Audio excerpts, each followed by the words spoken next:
Welcome to Let Me Fix This. Enjoy the video. In this video, I will explain how to make crème brûlée without ramekins. You don't need special dishes to enjoy this classic dessert. Many common kitchen items can serve as excellent alternatives. Small oven-safe bowls, teacups, or even a muffin tin can work perfectly. The key is to ensure they are heat-proof and can fit comfortably in a water bath. Let's dive into the simple steps to achieve that perfect creamy texture and crisp sugar topping. When selecting your alternative containers, aim for ones that hold approximately 4 to 6 ounces. This size allows for even cooking and a good portion. Once you have your dishes, arrange them in a larger baking pan.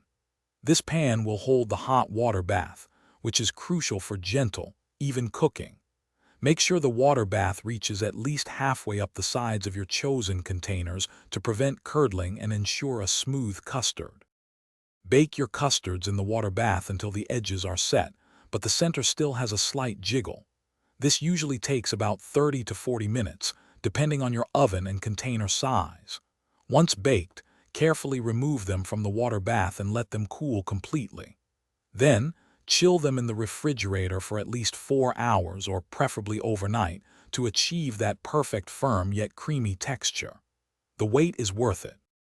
Now for the best part, the signature sugar crust.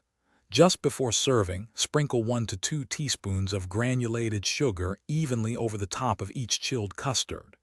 Use a kitchen torch to melt and caramelize the sugar until it's a beautiful golden brown and forms a hard, glassy shell. If you don't have a torch, a broiler works too, but watch it closely.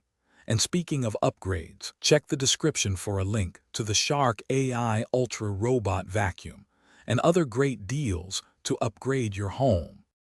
Thanks for watching. If you found this helpful, don't forget to like and subscribe.